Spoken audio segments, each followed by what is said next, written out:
Big boss Telugu season 7 లో ఒక అనామకుడిగా పాల్గొన్నాడు పల్లవి ప్రశాంత్. మొదట అతన్ని చూస్తే ఎక్కువ రోజులు హౌస్ లో ఉండలేడనుకున్నారు. కానీ ఎవరు ఊహించని విధంగా రైతు బిడ్డ ట్యాగ్ తో ఏకంగా బిగ్ బాస్ విన్నర్ గా నిలిచి సంచలనం సృష్టించాడు. బిగ్ బాస్ హౌస్ లోకి ఒక్కసారైనా వెళ్లి రావాలన్నది చాలా మంది కల.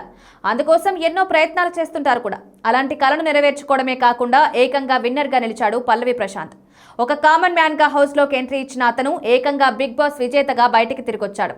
రైతు బిడ్డ ట్యాగ్ తో బుల్లితెర అభిమానుల గెలుచుకుని బిగ్ బాస్ తెలుగు 7వ సీజన్ విజేతగా అవతరించాడు. అయితే ట్రోఫీ గెలిచిన ఆనందం కొద్ది గంటల్లోనే ఆవిరైంది పల్లవి ప్రశాంత్ కు. గ్రాండ్ ఫినాలే రోజు రాత్రి అన్నపూర్ణ స్టూడియో బయట కొన్ని హింసాత్మక ఘటనలు జరిగాయి.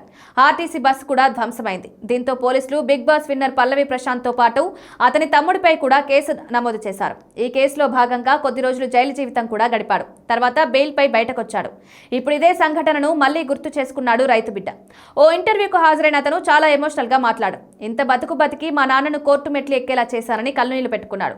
ఆ రోజు జరిగిన సంఘటన తలుచుకుంటే నాకు ఇప్పటికీ బాధగానే ఉందని భావోద్వేగానికి లోలయ్యాడు. ఆ గొడవ ఎవరు చేశారో నాకు తెలియదు. కానీ ఎవరైనా సరే కర్మ వారిని వదిలిపెట్టదు. నేను జైలుకెళ్లి 4 రోజులున్నాను. అక్కడ బిగ్ బాస్ లో ఎవరు విజేత అంటూ నన్నే అడగడం తట్టుకోలేకపోయాను. నేను జైలుకు వెళ్లడంతో మా నాన్న బెయిల్ కోసం కోర్టు మెట్టు దగ్గర పడుకోవడం నేను ఎప్పటికీ మరచిపోలేను అంటూ ఎమోషనల్ అయ్యాడు పల్లవి ప్రశాంత్.